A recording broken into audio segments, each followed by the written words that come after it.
Maria worked as a maid in the grand estate of billionaire Kane, a man known across the city for his ruthless efficiency and towering presence. Every morning, Maria polished the marble floors, dusted the crystal chandeliers, and made sure not to step out of line. Her uniform was old and faded, her shoes worn thin. The other staff often whispered about her. "She's too serious," they said. "Never smiles, never gossips." But Maria wasn't here to make friends. She worked quietly, saving every dollar she earned to send her younger brother to school. Life had taught her that dignity didn't come from how others saw you. It came from what you knew in your heart was right. One afternoon, while cleaning the master study, Maria noticed something odd. A large iron safe built into the wall behind a bookshelf. Its presence felt out of place in the otherwise warm-toned room. But what truly caught her attention was that the safe door wasn't closed properly. It was slightly ajar. As she stepped closer, she heard footsteps behind her. Kane himself had entered the room.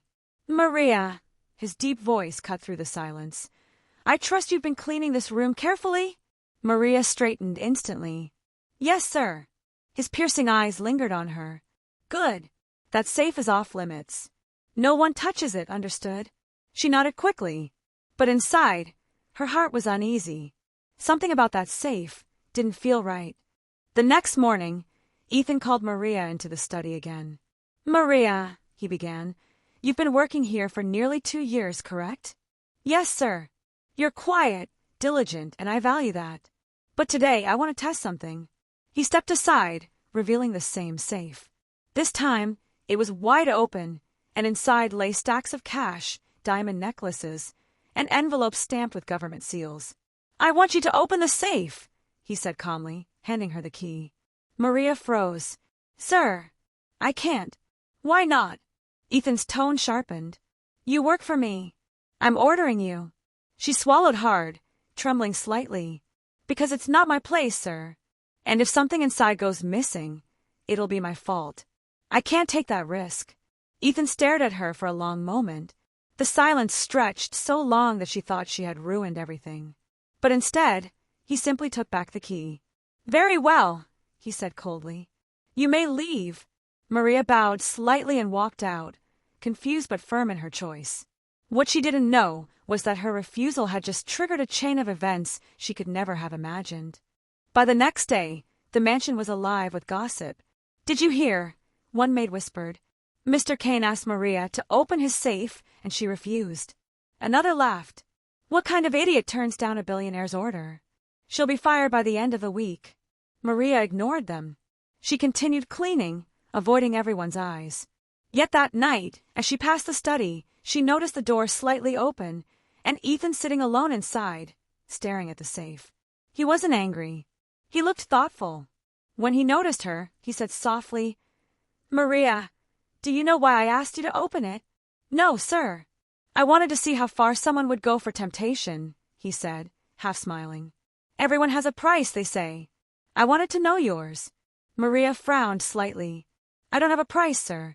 I only have peace." Her words lingered in the air. Ethan said nothing more. But from that night onward, he watched her differently. A week later, chaos erupted. Ethan's trusted accountant, Mr. Fields, vanished overnight, and so did several files and documents from the safe. The mansion was in turmoil. Detectives roamed the halls. Staff were interrogated. When it came time for Maria's turn, she stood quietly before Ethan and the officers. "You were the last one near the safe," the detective said, "and the only one who refused to open it." Maria's chest tightened. "Because I knew it wasn't right to touch it."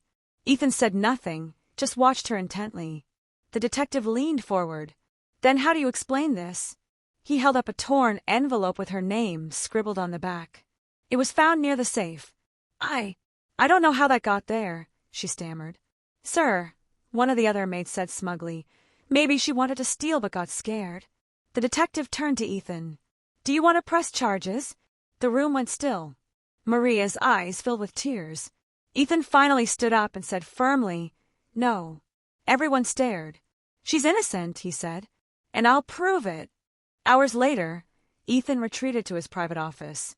Alone, he opened his laptop and accessed the mansion's hidden camera footage, something only he had access to.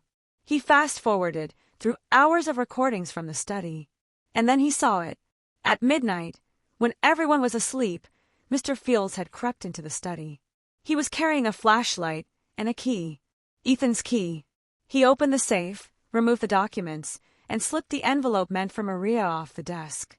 It must have fallen near the safe later. Ethan's expression darkened.